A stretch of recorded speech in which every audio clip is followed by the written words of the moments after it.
നമസ്കാരം. പൃഥ്വിരാജിനൊപ്പം ആന്റണി പെരുമ്പാവൂരിനും ആദായ നികുതി വകുപ്പിന്റെ നോട്ടീസ് കിട്ടുമ്പോൾ ചർച്ചകളിലേക്ക് എംപുരാൻ എഫക്റ്റ് വീണ്ടും എത്തുന്നു. ഗോകുലം ഗോപാലനായിരുന്നു എംപുരാന്റെ ഒരു നിർമ്മാതാവ്. ഗോകുലത്തിനെതിരെ ഇഡി ശക്തമായ നടപടികളാണ്. ഇതെല്ലാം എംപുരാനോടുള്ള കേന്ദ്ര സർക്കാരിന്റെ പകയാണെന്ന വാദം ശക്തമാണ്. അതിനിടെയാണ് ആന്റണി പെരുമ്പാവൂരിനെതിരായ നീക്കം. 2022 റെയ്ഡിന്റെ പശ്ചാത്തലത്തിലാണ് ആന്റണിക്ക് നോട്ടീസ് അയച്ചിരിക്കുന്നത്. 2 സിനിമകളുടെ സാമ്പത്തിക ഇടപാടുകളിൽ വ്യക്തത വരുത്താൻ ആവശ്യപ്പെട്ടാണ് നോട്ടീസ് നൽകിയിരിക്കുന്നത്. ലൂസിഫർ, മരക്കാർ, അറബിക്കടലിലെ സിംഹം എന്നീ സിനിമകളുടെ കാര്യത്തിലാണ് വ്യക്തത വരുത്തേണ്ടത്. ഈ സിനിമകളുടെ ഓവർസീസ് റൈറ്റും അഭിനേതാക്കളുടെ പ്രതിഫലവുമായി ബന്ധപ്പെട്ട കാര്യത്തിലാണ് വ്യക്തത തേടുന്നത്. മോഹൻലാലിന് ദുബായിൽ വെച്ച് 2.5 കോടി രൂപ കൈമാറിയതിലും വ്യക്തത വേണ്ടതുണ്ട്. ആന്റണി പെരുമ്പാവൂരിന്റെ ആശീർവാദ് ഫിലിംസിൽ 2022 റെയ്ഡ് നടത്തിയിരുന്നു. ഇതിന്റെ തുടർച്ചയായാണ് ഇപ്പോൾ നോട്ടീസ് അയച്ചതെന്നും എംപുരാൻ സിനിമ വിവാദവുമായി ബന്ധമില്ലെന്നുമാണ് ആദായ നികുതി വകുപ്പ് അധികൃതർ അറിയിക്കുന്നത്. മലയാള സിനിമയുടെ ഓവർസീസ് റൈറ്റുകൾ നേടുന്നത് ഇറാൻ സ്വദേശിയായ ഗുൽഷനാണ്.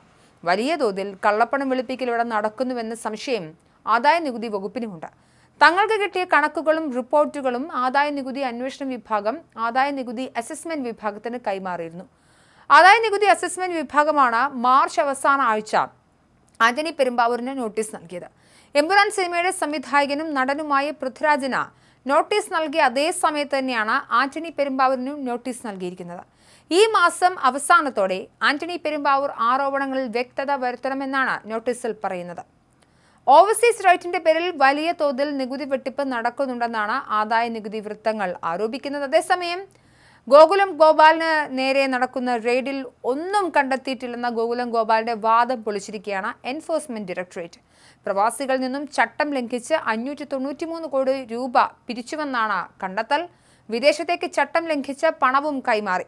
പിടിച്ചെടുത്ത രേഖകളിൽ പരിശോധന തുടരും. RBI ചട്ടവും ഫെമ ലംഘനവും ഇഡി കണ്ടെത്തിയിട്ടുണ്ട്.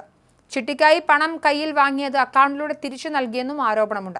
വിദേശത്തേക്കുള്ള പണം അയക്കലും ചട്ടം ലംഘിച്ചാണെന്നും ഇഡി പറയുന്നുണ്ട്. 1.5 കോടി രൂപ പിടിച്ചെടുക്കുകയും ചെയ്തു.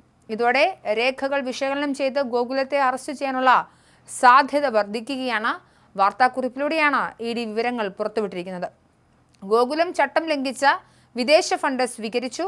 592.54 കോടി രൂപ വിദേശ ഫണ്ട് സ്വീകരിച്ചതായും ഇഡി വാർത്താക്കുറിപ്പിൽ വ്യക്തമാക്കുന്നുണ്ട്. 370.80 കോടി രൂപ പണമായും 220.74 കോടി രൂപ ചെക്കായുമാണ് സ്വീകരിച്ചിരിക്കുന്നത്. വിദേശത്തേക്ക് ചട്ടം ലംഘിച്ച് പണം കൈമാറുകയും ചെയ്തു. ഗോകുലം ഗ്രൂപ്പിന്റെ സ്ഥാപനങ്ങളിൽ കൂടുതൽ റെയ്ഡ് നടക്കുന്നതായും ഇഡി അറിയിച്ചിട്ടുണ്ട്. നിലവിൽ ഗോകുലത്തിനെ അറസ്റ്റ് ചെയ്യേണ്ട സാഹചര്യമില്ലെന്നാണ് കണ്ടെത്തൽ. എന്നാൽ തെളിവുകൾ വിലയിരുത്തി മാത്രമേ ഇക്കാര്യത്തിൽ അന്തിമ തീരുമാനമെടുക്കുകയുള്ളൂ. എന്തായാലും സുഭാസ്കരൻ ലൈക്ക പ്രൊഡക്ഷൻ എംപുരാനിൽ നിന്ന് മാർഗ സാഹചര്യത്തിലാണ് ഗോകുലം ഗോപാലൻ പ്രൊഡ്യൂസറായി എംപുരാൻ സിനിമ ടീമിനൊപ്പം എത്തുന്നത്. ഈ സാഹചര്യത്തിൽ ഗോകുലം ഗോപാലിനെതിരെയും പൃഥ്വിരാജിനെതിരെയും ആന്റണി പെരുമ്പാവൂരിനെതിരെയും കേന്ദ്ര അന്വേഷണ ഏജൻസികൾ വലവിരിക്കുന്നത് എംപുരാൻ എന്ന സിനിമയുമായി ബന്ധപ്പെട്ട രാഷ്ട്രീയ തർക്കങ്ങളുടെ ഭാഗമാണെന്ന വാദം വലിയ രീതിയിൽ ശക്തമായി ചർച്ചയാവുന്നുണ്ട്.